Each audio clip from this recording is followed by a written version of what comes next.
Onde é que o lateral direito Rafinha vai jogar em 2022?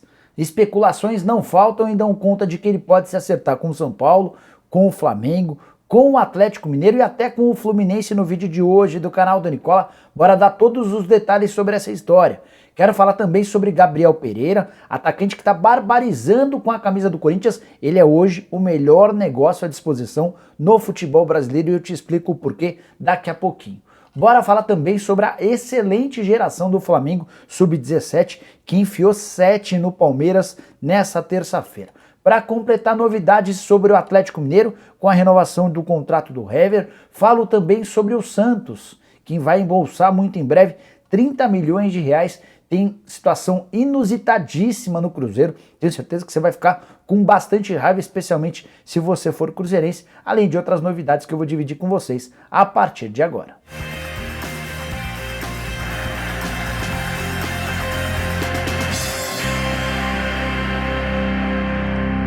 Fala aí pessoal, sou o Jorge Nicola, bem-vindos a mais um vídeo do canal, muito legal ter vocês por aqui. Antes de começar a passar as informações, só pedir para deixarem like, se inscreverem no canal e lembrar que o programa do Nicola dessa quarta-feira começa às 1h30 da tarde, horário completamente diferente porque tem rodada do Campeonato Brasileiro. A gente vai ter, entre outras coisas, como uma das atrações do programa, a presença do Rica Perrone, que faz os cancelados com Ale Oliveira e com o Thiago Asmar. Assim que acabar o cancelados, às 1h30 da tarde ele cola com a gente para responder as perguntas de vocês, beleza? Bom, bora começar o vídeo, não sem antes passar uma última dica importante. Bora começar com uma novidade: o site Aposta Ganha tem agora o saque mais rápido do mundo. Você faz seu depósito via Pix e também pode fazer o saque para seu dinheiro cair na hora na sua conta. É isso mesmo, no Aposta Ganha você acerta o palpite, solicita o saque via Pix e em segundos já está com o seu dinheiro que ganhou. Para conhecer e aproveitar todos esses benefícios,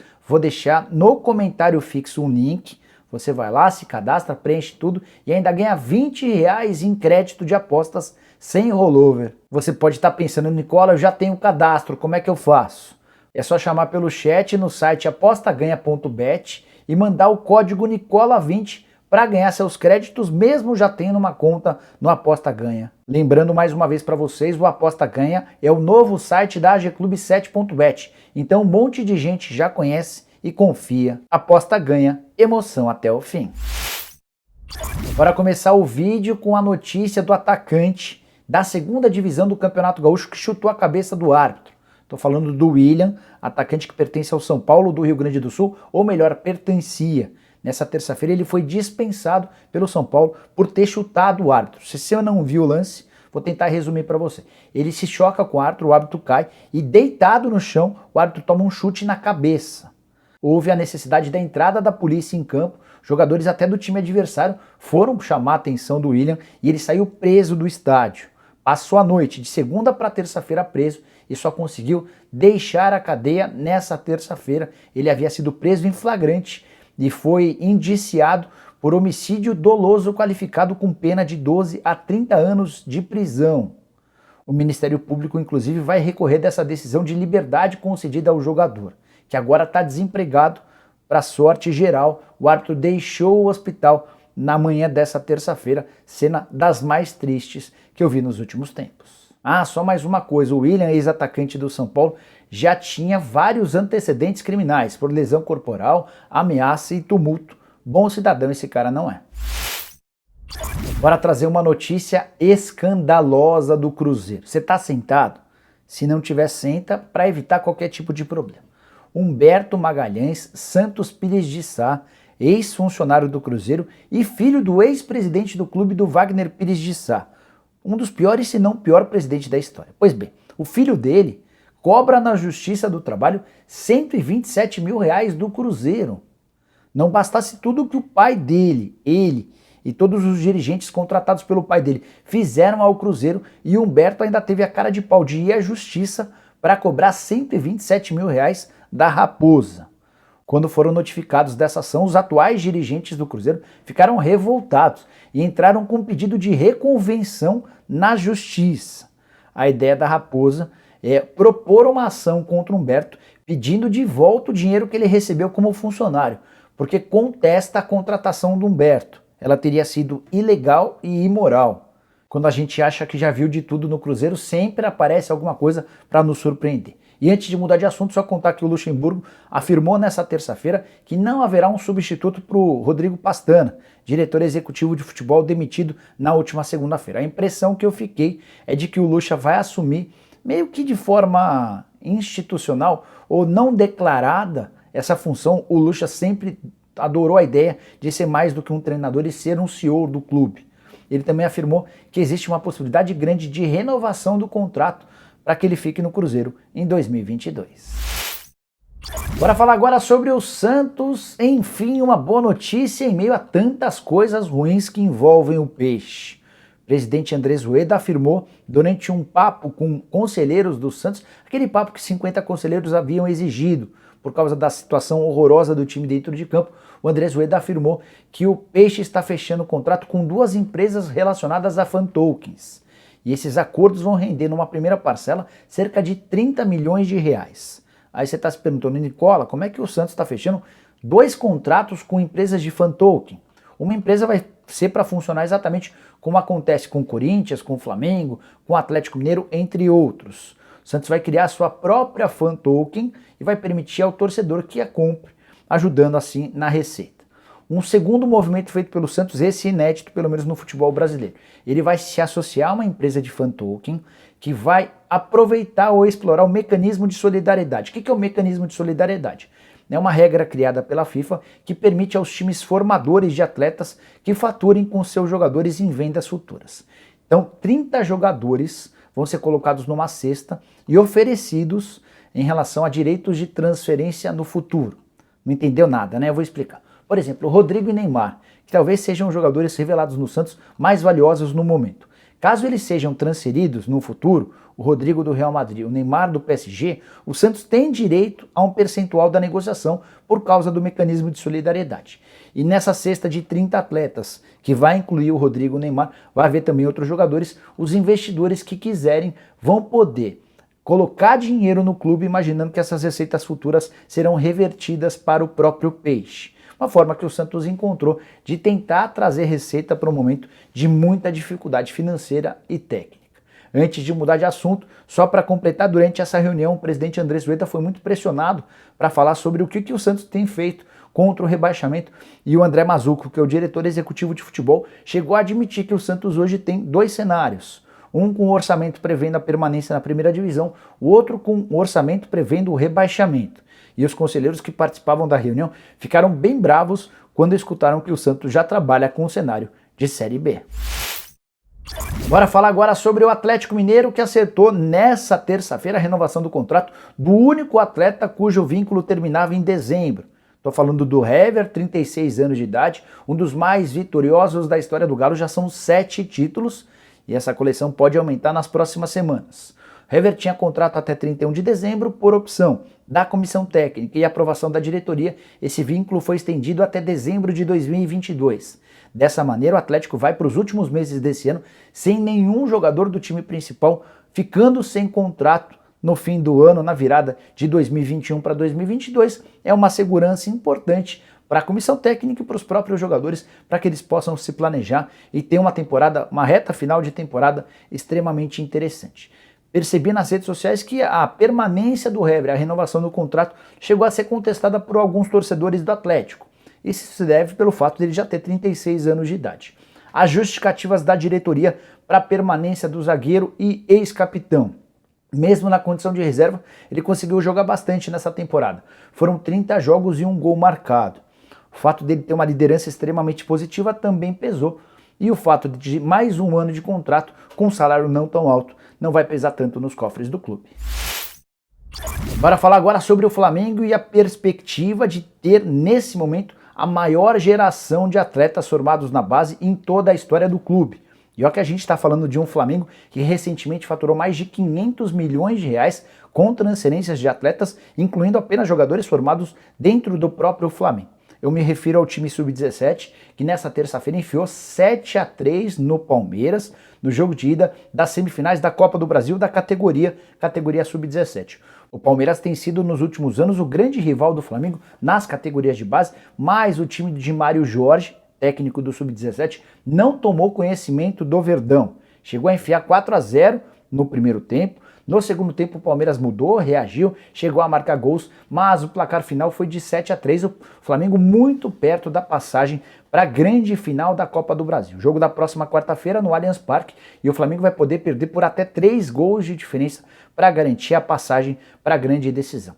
Esse atual time do Flamengo já é o campeão brasileiro sub-17 dessa temporada. O título foi conquistado em agosto contra o Vasco e é também o primeiro colocado do Campeonato Carioca, que está sendo disputado de forma simultânea à Copa do Brasil. Você pode estar se perguntando quais são os grandes destaques desse Flamengo. Primeiro deles, o meia Matheus França. O cara marcou 4 gols na vitória por 7-3. Ele inclusive já tem treinado no time sub-20 e foi puxado para o time sub-17 para reforçar diante da importância dessa partida. Matheus França já acertou verbalmente a renovação do contrato com o Flamengo, que vai fazer dele dono da maior multa rescisória da história do clube em todos os tempos. O Matheus está assinando um novo contrato com multa de 100 milhões de euros ou 635 milhões de reais.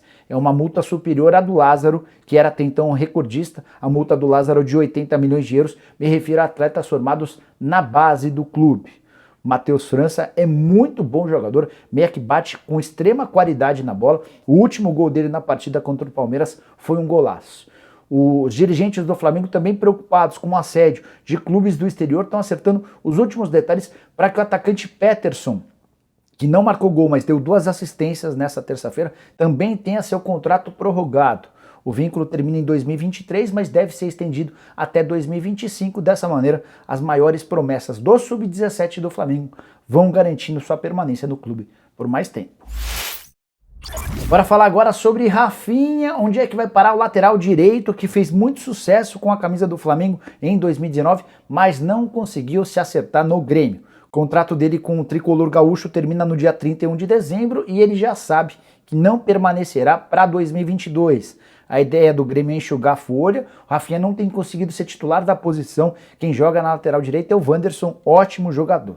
E o Rafinha está em busca de opções no mercado brasileiro, tem sido sugerido, oferecido em alguns clubes. Primeiro quero começar falando sobre o Flamengo. O torcedor rubro-negro se empolgou nos últimos dias com a possibilidade do retorno do Rafinha, tudo porque o Lincoln, empresário do lateral, se encontrou com o Marcos Braz recentemente. Quando o Flamengo foi jogar contra o América Mineiro em Belo Horizonte, o Lincoln fez uma visita ao Marcos Braz. O Braz fez questão de dizer que foi uma visita de amigos. O Lincoln mora em BH e aproveitou para levar doces típicos de BH para o Marcos Braz. Não existe negociação no momento. O Rafinha até gostaria de voltar para o Flamengo, mas ao que parece o departamento jurídico, financeiro, dirigentes do Flamengo são contrários à possibilidade do Rafinha. Também surgiu muito forte nos últimos dias a especulação de que o Rafinha vai parar no São Paulo. Tricolor que busca um lateral direito, vocês já sabem, o Daniel Alves deixou o clube, o Igor Vinícius não desperta a confiança nem da comissão técnica nem da diretoria e o Orejuela vive machucado. Então a busca por um lateral direito é uma das prioridades para o São Paulo de 2022. Mas precisa saber em relação ao custo. São Paulo ficou muito traumatizado com tudo que aconteceu com o Daniel Alves e aquele valor de R$1,5 milhão por mês. Nas últimas horas surgiram especulações sobre mais 2 clubes. E a primeira informação que veio é do canal Caju Tricolor, e essa informação dá conta de que o Fluminense teria interesse em contratar o Rafinha.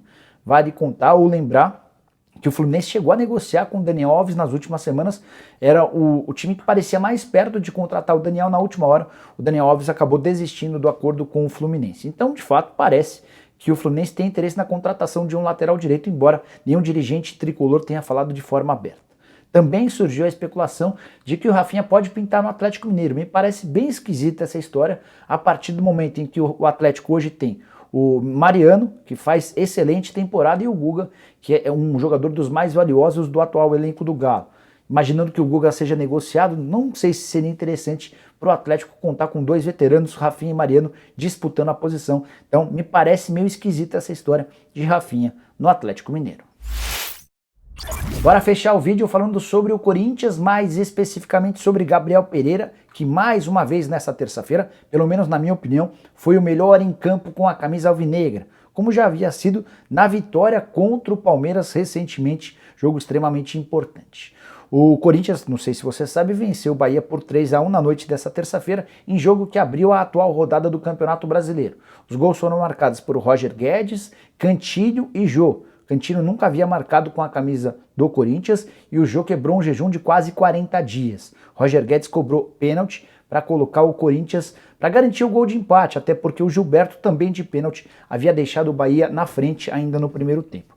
Vitória que permitiu ao Corinthians pular para o G4, se aproximar do grande objetivo da temporada. Roger Guedes chegou a 4 gols e 1 assistência em 6 jogos, jogo com 10.470 pagantes. Havia expectativa de 16 mil pagantes, por conta da série de exigências em relação à volta do torcedor ao estádio. O Corinthians teve 10.470 pagantes. Nessa quarta-feira eu vou fazer um vídeo para contar como é que tem se saído os clubes que já tiveram torcida em relação à parte financeira. Eles têm tido lucro, têm tido prejuízo, vocês vão saber direitinho ao longo da quarta. Mas, voltando ao caso do Gabriel Pereira, que não marcou gol, mas participou muito bem do jogo.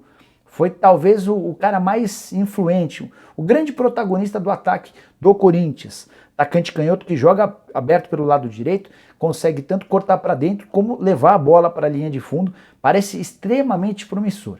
E como eu disse no começo do vídeo, para mim é hoje o jogador mais interessante do futebol brasileiro. Aí você deve estar achando que eu fiquei maluco de vez. Como é que o Gabriel Pereira, com 20 anos de idade, pode ser, por exemplo, mais atraente do que o Gabigol, do que o Bruno Henrique, do que o Hulk? Eu explico. É que o Gabriel Pereira tem contrato com o Corinthians somente até março do ano que vem. Ou seja, desde o dia 1º de outubro ele já pode assinar um pré-contrato com qualquer outro clube para deixar o timão de graça. Por isso ele se torna tão interessante. Jogador extremamente talentoso, só 20 anos de idade, titular das últimas 5 partidas do Corinthians, chamando a responsabilidade para si e livre no mercado para assinar um pré-contrato. O Corinthians tem afirmado, na última quinta-feira, inclusive, o diretor de futebol Roberto de Andrade assegurou que tem uma renovação de contrato encaminhada, mas até agora nada foi assinado. E é um grande risco para o Corinthians colocar em campo um jogador que tem chamado a atenção, tem se valorizado e ainda não assinou essa extensão de contrato. A história do Gabriel Pereira é legal de ser contada. Ele surge na Copa São Paulo do ano passado como um dos grandes destaques, vestia a camisa 7. Mas ele demorou algum tempo para subir para o time principal. Só começou a ter algumas oportunidades em setembro do ano passado, foi explodir somente agora, nas últimas rodadas, quando teve um pouco mais de oportunidade. A impressão que eu tenho é de que o Corinthians não botava muita fé de que o Gabriel Pereira podia explodir. Até por isso deixou para negociar a renovação do contrato muito perto do fim do contrato. Isso é um grande equívoco. O Corinthians não poderia ter colocado o Gabriel Pereira para jogar antes de acertar a renovação, porque vai correr o risco de perder o jogador de graça ou de ter de pagar uma quantia financeira extremamente grande. Gabriel, que tem 70% dos direitos econômicos presos ao Corinthians, outros 30% pertencem ao Guarani, que é seu clube formador. Multa rescisória de 25 milhões de euros, mas os 70% dos direitos econômicos e essa multa de 25 milhões podem não valer de nada se ele deixar o Corinthians de graça no mês de março. Bom, pessoal, eram essas as informações que eu queria dividir com vocês no vídeo de hoje do canal do Nicola. Espero que vocês tenham curtido o vídeo e deixem like por aqui. Quem ainda não se inscreveu no canal, vai apertar esse botãozinho vermelho de inscreva-se. Lembrando, programa do Nicola, 1h30 da tarde dessa quarta-feira, e no final da tarde a gente volta com mais um vídeo. Fechado? Abraço, tchau, tchau!